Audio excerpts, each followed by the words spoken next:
Wade here. Welcome back to the Wade Alter Show. So today what I want to talk about is how artificial intelligence is going to take over the world and life is meaningless. So you might as well give up. It's all futile. Do whatever the fuck you want with your life and go have fun, be a hedon and travel a lot, party a lot, do whatever you love, hang out with the people you want to hang out with, love, connect, relationships. Who cares about the rest? Because we're all going to die.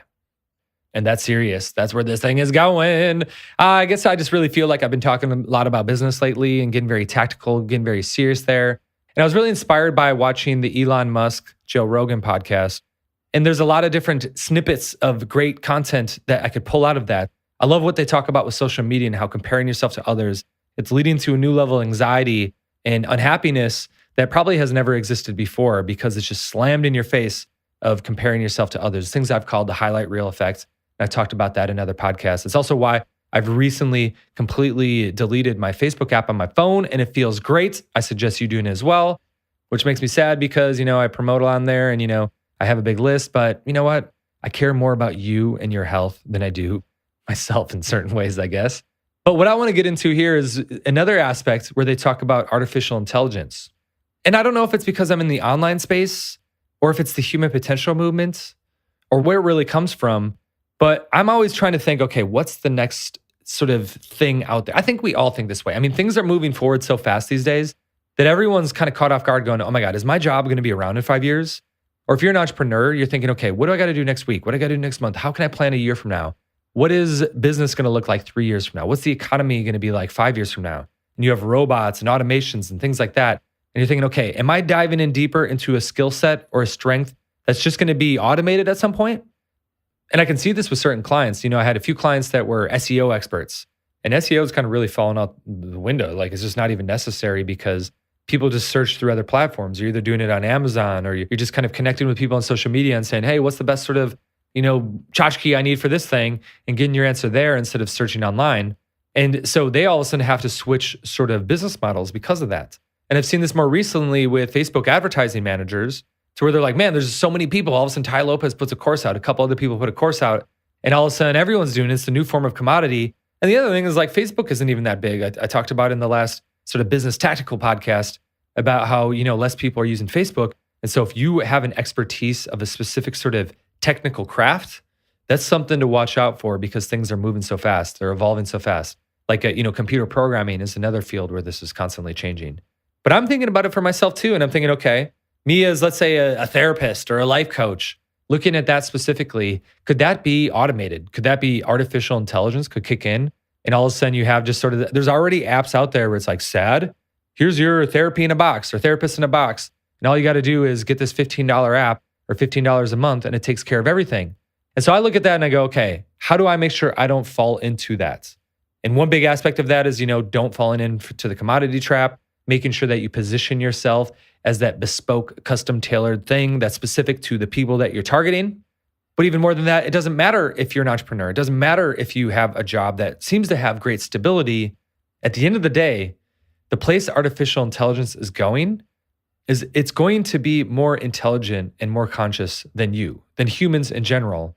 And at some point, it can iterate itself and become better itself. If you want to see this more in depth, like I said, see what Elon Musk, when he's talking about during the interview with Joe Rogan, and he goes to this extreme level of at some point, my view of it, and I was hoping he'd say this and he never really did, is I really view that the AI, and we'll kind of like throw our own consciousness into this sort of internet web of connections of humans and this neural pathways related to like, there is no disconnect between the simulation world, the actual real world, and the internet. It's all sort of interconnected and you can't even tell the difference through your various senses and things like that. From that place, I really view the AI is going to look at humans in the same way we look at cats and dogs. And so just because cats and dogs have a lower level of consciousness than we do, we don't just like kill them or get rid of them because they're cute. They're kind of fun. They're friendly. They're funny. It's funny seeing what they do because you're like, oh, stupid little dog, or my cat. And it kind of like, I guess it's my cat now too. I've kind of inherited through my girlfriend. But it kind of headbutts you sometimes. It gets confused. It falls off of things. And so it's funny. It's playful. It's cool to deal with.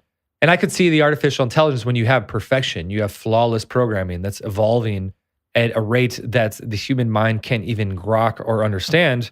It's not going to just get rid of these things. It might remove us the ability for us to, shoot nuclear weapons or something like that in the same way, we have leashes for dogs. But again, it'll be in a way that we won't even realize what's going on. And I think that is what really scares, especially if you're in the self-development world and you're trying to focus on taking on more responsibility and you're trying to be like, I can determine, free will and things like that. There's this sort of low level of anxiety that kicks in when you're thinking, I might have no control. I might have no power whatsoever over the situation. And so I think that leads to a lot of questions. I think that the biggest question that it really leads to is, well, what's the point of taking your life so seriously? Well, this shit is not far off. This is like 5 years, 10 years from now.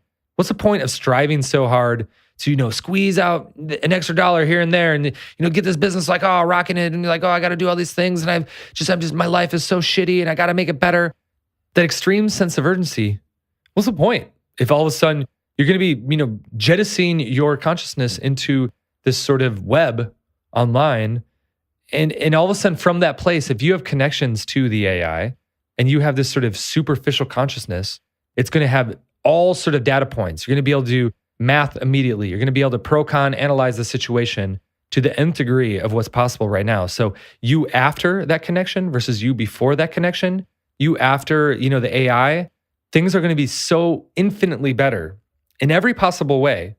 And everyone's going to have access to it. It's going to be free. There's no sort of, this is only for the wealthy sort of thing. Maybe in the first year or two, but at some point it'll iterate to where it's 1,000 times better and anyone can get access to it. And the barrier for entry just gets lower and lower. And it's just totally free. And all of a sudden with solar energy and all this stuff. And for me, like I said, it really leads to this almost sort of existential crisis or this existential philosophy shift of going like, well, what should I do with my time now until this happens? This inevitable thing that we're really barreling towards. We're barreling into, this is not like something that like, oh, sci-fi, the singularities happen in 250. I think it's more like in the next 5 to 10 years or something like that. But even if it's not, even if it's 20 years or 30 years away, it's kind of like, okay, if you're going to die in a week or if you're going to die in 30 days, what would you do with your time? How much time would you spend working and pulling those 18-hour work days to try to get something so 5 years from now you have this great thing? And I'm not saying to throw away that 5-year vision or that 10-year vision and just say, oh man, it's all futile. We're all going to die. Or everything's going to change. AI is going to take over the world. You still want to have something to shoot towards. You still want to have a purpose. But I think what it is, it's more about shifting that purpose and focusing on what's most important. There's been so many studies that show that happiness, it comes down to relationships. It comes down to connections and being around people. It doesn't come, when you have all those sort of, what are the biggest regrets that you have on your deathbed?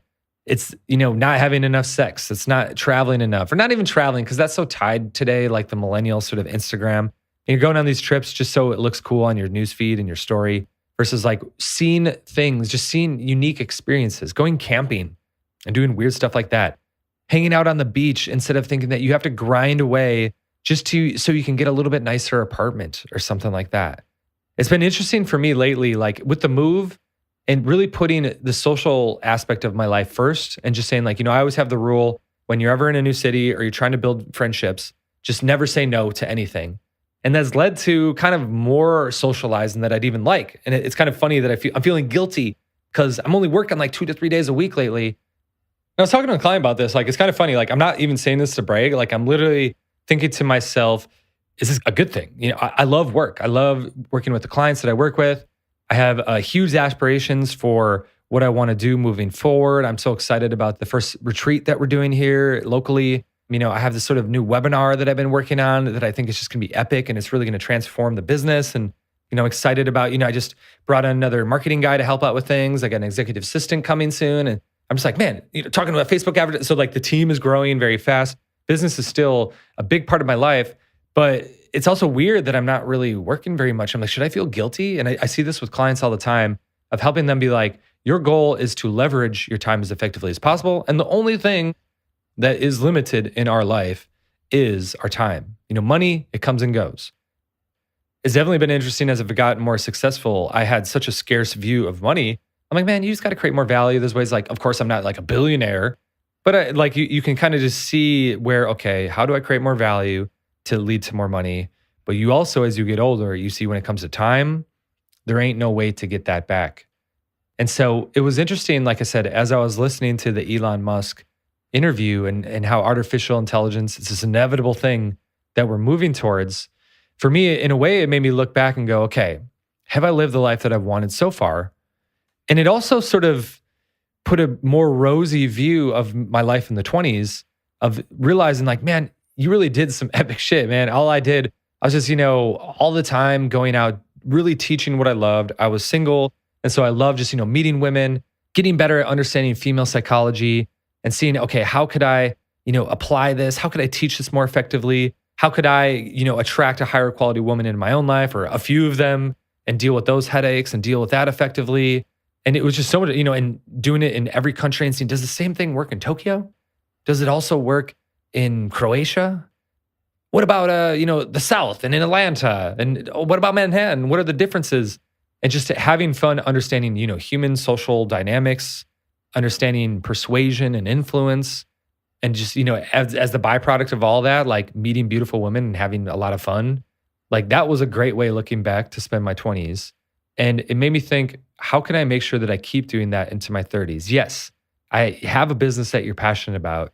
Yes, have it be the type of business where you have to set, boundaries of not working, but don't get stuck in that, living for tomorrow, living for the next car, living for the Instagram story to make sure that you got to work harder to get that trip so you can put it on Instagram so people think you're living the cool life.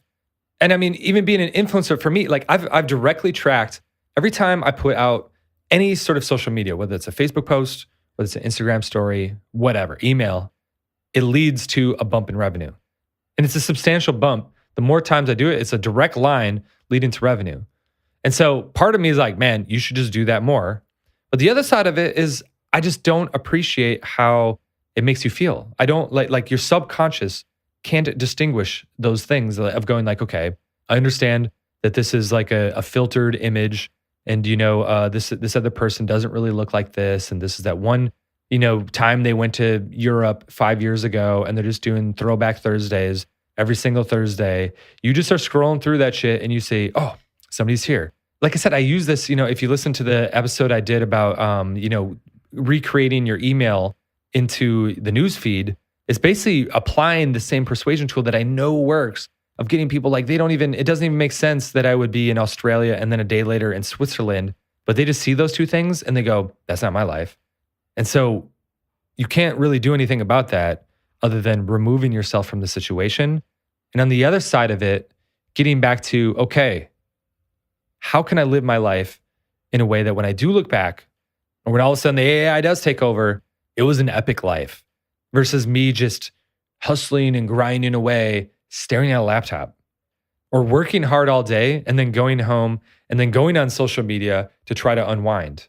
And you're staring at a screen at work to stare at a screen when you get home and then trying to numb it with, booze or snacks or weed or whatever sort of thing to kind of numb, or even meditation, even healthy stuff, or having to go to the gym to unwind because you're pushing yourself so hard during the day. I think a lot of it, and for like with a lot of my clients, a lot of this, what comes down to, it's just easier to work sometimes versus doing the scary thing, the high leverage thing. Like it's easier for me to answer the customer support emails than to put out a job post, find that right executive, do interviews, have that awkward thing where they come over to my house and maybe they don't work out. And after 2 weeks, I got to like say, hey, you're fired and I got to find somebody better. That process is scary versus, just answering an email here and there. But it's like that busy work, being those human doers instead of human beers. It's like that busy work, that's what's slowing you down from reaching the next level. Because what happens is when you force yourself to delegate those things and you just go off and have lunch with some friends, that's when your subconscious gives you those great ideas and goes boop, boop, and it gives you some amazing thing. Like I was just, I'm working on this webinar. I didn't even work on it over the last week and just hanging out with friends. I'm like, oh my God, hold on. I got to write something down. I'm not like going in and starting scripting shit out when I'm with my friends. It's like, oh my God, that was an amazing idea. And that only came from a place of release, of a place of presence, of a place where you're connected to that consciousness that we currently have. Or maybe to go a little bit more meta on you, maybe that is you connecting your neural pathway to the artificial intelligence that's already there. And we just aren't, ready for it yet as it comes over the next few years. And we're already in a simulation. And if you're in a damn simulation, you might as well have some fun. So go do some shit. I'm looking outside right now. There's not a single cloud in the damn sky. and it's 75 like every other day. And I've just decided right now I'm going to jump on a bird, one of those e-scooters, and go grab some lunch somewhere and relax for the afternoon before my next call. I just decided that right now. Fuck it, it's happening. What could you do as you're listening to this that I could hopefully inspire you to say, hey, after this podcast is over, do something for you. Do something that's present. Don't be productive. Productively move towards building relationships, being more present, have more fun, because you know what? Fuck it. At the end of the day, you're going to die either way. But it might be sooner than you think as AI takes over. And you might not even die. Like I said, you might just evolve into some new form or new being. And that too, it's like, well, why are you taking life so seriously? Ride the wave, enjoy the journey. And as always, enjoy.